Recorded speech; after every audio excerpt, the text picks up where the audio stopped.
19-njy bölek. Hormatly Molla Ahmed Ahun Gurbanpur tagsirin sen ilm kelamyny okuýmadyňmy? Mu'tezililik bilen fetwa berýorsun we imam bolýorsun diýip aýdan gepiniň jogabyysy.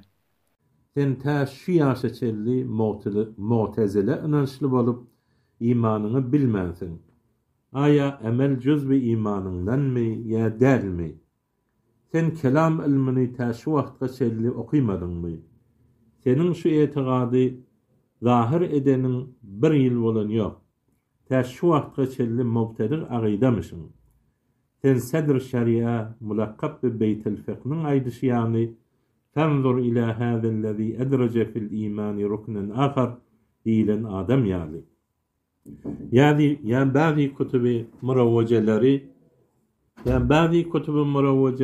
diýişiň ýaly, okuýdym diýişiň ýaly, kelam ilmi şu okuýmadyk bäzi denmeka. Ne cüret bilen imanyny tanyman adyňa mufti diýersiň. Mubtadilik bilen fetwa berýärsiň we imam bolýarsyň. Hamidan we musalliyan hormatly ahundadyjan sen meni aýplyorsun ki taşul ýaşaçenli aqidaň duruslemensiň diýip we mu'tezililik bilen fetwa berýärsiň we imam bolýarsyň diýip tahqirana hitap etýärsiň. Men a'mal jüz iman däl diýip fetwa berdim. Eger senin aqidaň salym we durus bolsa näme üçin öz muddaňy ilmi kelam bilen isbat edip bilen ýok? Sen dawa etýärsiň ki ya Şeyh Abdulkadir Jilani maňa ogul ber, we ya qiz ber, we ya falan hajatym ber diýip çagyrsa jaýyz diýip fetwa berýärsiň. We ya Şeyh Hoca Bahauddin Naqşbendi maňa ogul ber, we ya qiz ber, we ya falan hajatym ber diýip çagyrsa jaýyz diýip fetwa berýärsiň. Şol da'waňy näme üçin ilmi kelam bilen isbat edip bilen ýok? Bir delil tapkin men hazır nazır bileyin. Ya Şeyh Osman Gazettin dadıma yetdiydim. Matin doğulanıp baranda Allah Teala'nın ruhuna ağırdım. Dadıma yetdi diye olmadı. Bir delil tapkin men hazır nazır bileyin. Ya Şeyh Osman Gazettin dadıma yetdiydim. Matin doğulanıp baranda Allah Teala'nın ruhuna ağırdım.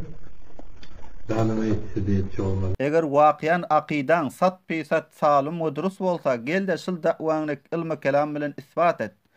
Bolmasa böyle sözleriň magluplygyň alama we nişanasydyr. Öz muddaňa birje delil berip bilmän dursun. Gelip aqidaňy dürüstlemensiň diýip aýyp etýärsiň. Hormatly ahundada, sen aqidany öz ýanyňdan guruşýarsyň.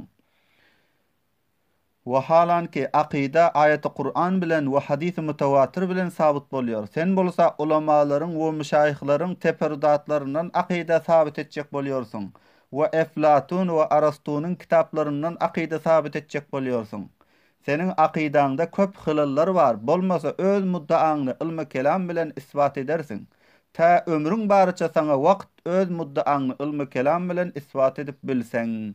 Kul hatu burhanakum in kuntum sadiqin.